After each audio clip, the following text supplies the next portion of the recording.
ሰላም። ሶሻል ሚዲያ ላይ ምን አየሁኝ? በወላይታ ዞን ዶብቲ በሚባል ስፍራ የመለስ ዜናዊ ሁለተኛ ደረጃ ትምህርት ቤት የሚባል ትምህርት ቤት አሁን በሌላ ሰው ስም ጀነራል ወይም ዶክተር በነበሩ የአካባቢ ተወላጅ ስም እንዲቀየር ምክር ቤቱ ወስኗል የሚል አነበብኩኝ እና ተገረምኩኝ በጣም። ጠቅላይ ሚኒስትር መለስ ዜናዊ በታሪክ አጋጣሚ የኢትዮጵያ ጠቅላይ ሚኒስትር ስለነበሩ በኢትዮጵያ ታሪክ ውስጥ አሻራቸውን ካሳረፉ መሪዎች አንዱ ናቸው። የፖለቲካ አመለካከት አንድ አይነት አለመሆን ወይም ደግሞ በመሀል ላይ ልዩነት መፍጠር እንዳለ ሆኖ በኢትዮጵያ ታሪክ ውስጥ ግን ጠቅላይ ሚኒስትሩ ልክ እንደ ምኒልክ፣ ልክ እንደ ኃይለሥላሴ፣ ልክ እንደ መንግስቱ ኃይለማርያም፣ ልክ እንደ ኃይለማርያም ደሳለኝ፣ ልክ እንደ አብይ አህመድ በሀገሪቱ የአመራር ስርዓት ላይ ሚና የተጫወቱ ሰው ናቸው። ከኢትዮጵያ ታሪክ ጋር አብረው የሚነሱ ናቸው። እንደውም በአንዳንድ ነገሮች ከሌሎች በተሻለ ሊነሱ የሚችሉበት በጣም በርካታ ተግባራትን የፈጸሙ ሰውዬ ናቸው። ስለዚህ ኢትዮጵያ ውስጥ የትኛውም ቦታ በስማቸው ሃይ ስኩል ቢኖር፣ በስማቸው የተቋቋመ ዩኒቨርሲቲ ቢኖር፣ በስማቸው የተቋቋመ ድርጅት ቢኖር ነውር አይደለም፣ ተገቢ ነው። የወላይታ ህዝብ ከጥንት ጀምሮ በኢትዮጵያዊነቱ የማይደራደር ብዙ ዋጋ ከከፈሉ የኢትዮጵያ ብሔር ብሔረሰቦች ውስጥ እንደውም ቅድሚያ የሚሰጠው ህዝብ ነው። ምክንያቱም በሚሊተሪ ደረጃ በሁሉም መንግስታት ለኢትዮጵያ ለመዋጋት ግንባር ቀደም ሆኖ ልጁን የሚሰጥ ህዝብ ነው። ሌላም በሌላም ነገር ቢሆን በኢትዮጵያ ታሪክ ውስጥ የወላይታን ማህበረሰብ በመጥፎ ልናነሳ የምንችልበት ምንም ምክንያትም መነሻም ሊኖረን አይችልም። ጥሩ ዜጋ፣ የጥሩ ዜጋ መገለጫ የሆነ ማህበረሰብ ነው። ይህ ህዝብ ኢትዮጵያዊነቱ ረጅም ዓመት ይዞት የኖረው ማንነቱን የሚሸረሽር ነውረኛ ነገር በጊዜያዊ ፖለቲካ ስሜትና በትኩሳት መቀየር ያለበት አይመስለኝም። የመለስ ዜናዊ ሁለተኛ ደረጃ የሚባል ትምህርት ቤትን መቀየር ከወላይታ ህዝብ የሚጠበቅ አይደለም። ይህ ህዝቡ ይሄን ይፈልጋል ብዬም አይደለም። የፖለቲካ ሰዎች ለመወደድ ብሎ ወቅታዊ ነን ከዘመኑ ጋር ሄድን ለማለት ለማጨብጨብ የሚያደርጉት እንጂ በእርግጠኝነት እያንዳንዱ ሰው ኢንዲቪጁዋሊ ብትጠይቀው ይሄን ነገር አይደግፍም። አጼ ምኒልክ ኢትዮጵያን ስላስተዳደሩ ዳግማዊ ምኒልክ የሚባል ትምህርት ቤት አለ። ምኒልክ አደባባይ የሚባል አለ። ስለዚህ ያ ነገር ሲነካ ጮሆናል። ለምንድን ነው የሚነካው? የነበረ ነው ብለናል። ምኒልክ አደባባይ የምኒልክ ሐውልት አይነሳም ብለን ጮሆናል።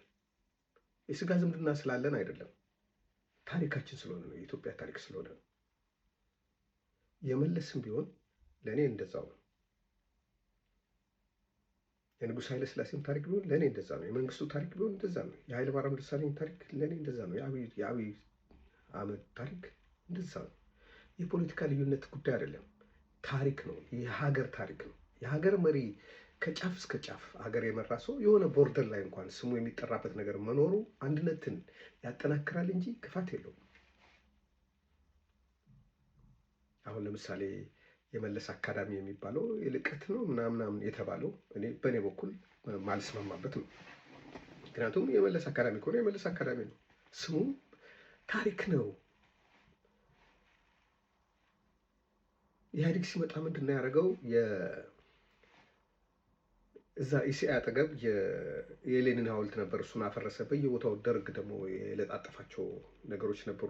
እነሱን ለማጥፋት እንደገና ወጪ ማውጣት አይኖርብንም። በቃ በታሪክነታቸው ይዘከራሉ፣ በመጥፎም በጥሩም ይዘከራሉ፣ ይቀመጣሉ። የሆነ መንግስት ሲመጣ ሁሉ ነገር ነው የሰራሁት ማለት ለምን እንደሚፈልግ አይገባኝም። የተሰሩ ነገሮች ከነስማቸው ቢቀጥሉስ? አሻሽሎ ስሙ ሳይቀየር የተሻለ ነገር መስራት አይቻልም? እንደዛ ሆነ እንዴት ነው አንድነት የምንፈልገው? እንደዛ ሆነ ነው እንዴት ነው አንድ ላይ ነን ማለት የምንችለው?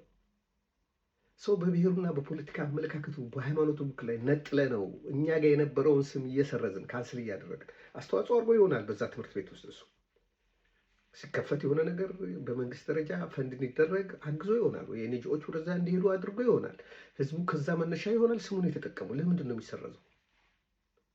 ከዚህ በፊት መንግስቱ ኃይለማርያም ሆስፒታል የሚባል ነበር ሆሳዕና አካባቢ፣ ተቀይሯል አሉኝ። እሱ ለምን ይቀየራል? እነዛ ሰዎች በሰሩት እናንተ ስም ቀያሪ የምትሆኑት በምንድን ነው?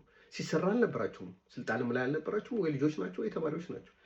ያ ስርዓት የሆነ ነገር አድርጎ የሄደውን ነገር አዲስ ነገር እንደሰራ ሰው ለምንድን ነው ስሙን የምትቀይሩት? ከቻላችሁ አሁን እኚህ ሰውዬ ጀነራል ወይም ዶክተር ያላችኋቸው ሰውዬ በሚሊተሪ ሕክምና የኦርቶፔዲ ስፔሻሊስት ናቸው ብላችኋል። ብዙ ነገር አድርገው ይሆናል ሰውየው። በስማቸው ሌላ ትምህርት ቤት ለምን አታሰሩ? ይሄን ስም ቀይራችሁ ክንትን ከምትሉ ሌላ ሃይስኩል ለምን በሳቸው ስም አትከፍቱ? እንደ ሀገር እየወደቅን ነው። እንደ ሀገር የሞራል ልሽቀት ነው፣ ወረተኝነት። ከመጣ ሁሉ ጋር ማጨብጨብ፣ መስገድ፣ ማሸርገድ፣ ሲሄድ ደግሞ ስም ማጥፋት ያሳፍራል። ማህበረሰብን የማይመጥን ነገር። ፖለቲከኞች እንዴት ነው ከህዝቡ አይደል እንዲወጣችሁት? ህዝባችሁ የማይፈልገውን ነገር ለምን ታደርጋላችሁ? በእርግጠኝነት የወላይታ ህዝብ ይሄን አይፈልግም። ለሰውየው ሌላ ስም ሌላ ትምህርት ቤት ቢሰራላቸው ይመርጣል ህዝቡ። የነበረውን ስም መቃየር፣ ቀለም ቀብቶ የኔ ነው ማለት እስከ መቼ ነው የሚያስኬድን? አረንጓዴ የነበረውን ቢጫ ቀብቶ ይሄ የኔ ነው። አንድ ነገር ትዝ አለኝ። በኢህአዴግ ጊዜ አንድ አማኑኤል ረዳ የሚባል አለቃ ነበረኝ፣ ታጋይ ነው እና አንድ ሰርቪስ አብረን እንጠቀማለን፣ ስራ አብረን ነው የምንሰራው እና እሱ ከፊት ተቀምጧል ገቢና ከሹፌር ጋር፣ እኔ ከኋላ ነኝ እና ዋቢ ሸበሌ ጋር ስናልፍ ይሄ እኮ አሁን በኢህአዴግ ነው የተሰራው አለ፣ ዋቢ ሸበሌ ሆቴል። ከዛ ዝም ማለት አልቻልኩም፣ እያነበብኩ ነበር ከኋላ። አይ ይሄ እኮ ሆቴል ቀዳማዊ ኃይለ ሥላሴ ሆቴል ይባል ነበረ፣ የነበረ ነው፣ ከተሰራ ይህን ያህል ዓመቱ ነው እና በንጉሱ ጊዜ ነው የተሰራው ምናምን ስለ አኮረፈ። ይሄ ጸረ ህዝብ አስተሳሰብ ነው፣ እኛ የሰራነውን ሁሉ ሌላ ሰው መስጠት ምናምን ነገር አለኝ እሱ። እና ይሄ እንደዚህ አይነት አስተሳሰቦች ሀገርን፣ ውህደትን፣ አንድነትን አያሳዩም። የሆነ ስም መቀየር፣ የሆነ ሰው የሰራውን የኔ ነው ማለት፣ የሆነ ሰው የሰራውን እኔ የሰራሁት ማለት የሞራል ልዕልናን አያሳይም፣ ትንሽነትን ነው የሚያሳየው። በእርግጠኝነት ይሄ ነገር ይታረማል ብዬ ተስፋ አደርጋለሁ። የወላይታን ህዝብ ክብር የሚጠብቅ እና የሚመጥን አይደለም ብዬ ነው የማስበው። እኔ ወዳጅ ነኝ የወላይታ ህዝብ። ከዚህ አንጻር ነው ሀሳቤን ያቀረብኩት። ስላዳመጣችሁኝ አመሰግናለሁ። እግዚአብሔር ይስጥልኝ።